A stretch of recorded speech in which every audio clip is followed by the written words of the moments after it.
जरा ये देखिए, ये अहम खबर देखिए। समुद्री तट से यूक्रेन पर रूस का जबरदस्त अटैक। रूसी फौज ने यूक्रेनी सैन्य बेस पर ओनिक्स मिसाइल दागी। रूस के मिसाइल हमले में यूक्रेन के 2 सैन्य बेस तबाह। ब्लैक सी से ताबड़तोड़ मिसाइल दाग रहा है रूस।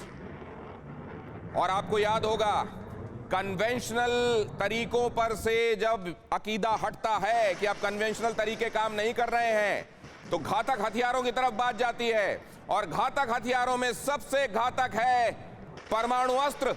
उसी तरफ जाने का डर है। एटम की तरफ क्या दुनिया जा रही है? इस तरह इसका डर है। और अगर जा रही है तो इस समय का गुनहगार कौन है? कौन है वर्ल्ड क्रिमिनल?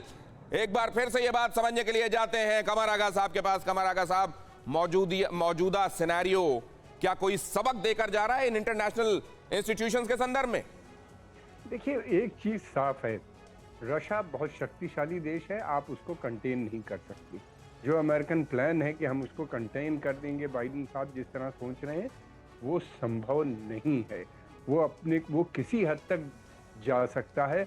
उन्हीं ने खुद पुतिन ने कहा है कि न्यूक्लियर ऑप्शन भी हमारे पास है। हालांकि वो अभी मुझे नहीं लगता कि वो यूज़ करेंगे। अगर करेंगे भी तो किसी सी या किसी ऐसी जगह पहले वार्निंग दी जाएगी, उसके बाद इसलिए ये बहुत ख़तरनाक चीज़ है। डायरेक्ट किसी पे अटैक नहीं किया जाएगा।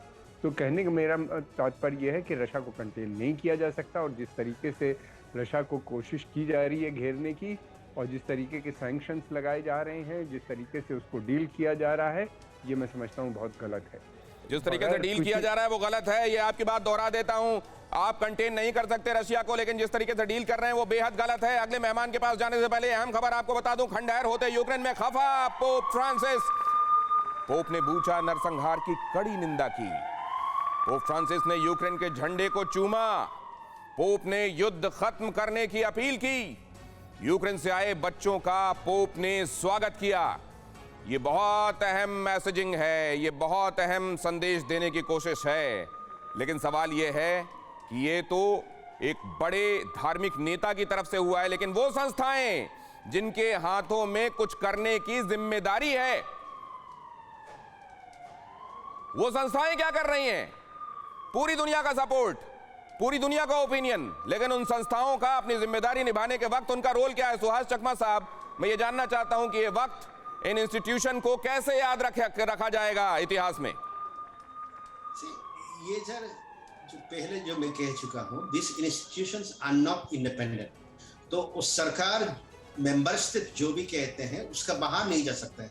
अगर आप वर्ल्ड हेल्थ ऑर्गेनाइजेशन भी देखते हैं, वर्ल्ड हेल्थ ऑर्गेनाइजेशन का जो एग्जीक्यूटिव कमेटी है उसमें सरकारी है, तो सरकार अगर एक्शन नहीं लेते हैं तो ब्यूरोक्रेट्स तो नहीं ले पाएंगे।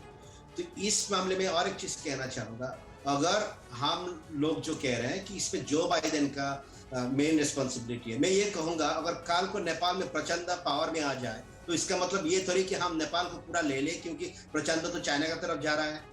आप ये देखिए कि यूक्रेन में आने से पहले सोवियत यूनियन कोलैप्स होने के बाद रशिया ने किया क्या? अब्खाजिया ले लिया, ओसेटिया ले लिया, क्रीमिया ले लिया। तो ये कौन सा नया चीजें है?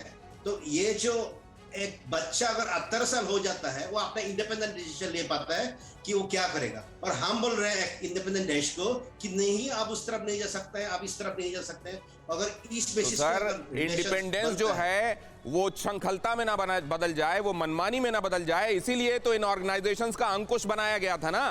क्या वो अंकुश काम कर रहा है किसी भी मुल्क पर, किसी भी पावरफुल मुल्क पर काम कर रहा है क्या? पावरफुल मुल्क छोड़ दीजिए, क्या अफगानिस्तान में काम कर रहा है क्या? कहां काम कर रहा है इन संस्थाओं का अंकुश, और कहां पर इनका किया हुआ काम दिखाई दे रहा है, वो भी जरा मैं समझना चाहूंगा। परवाह देश की, सोमवार से शुक्रवार रात 10 बजे TV9 भारतवर्ष पर।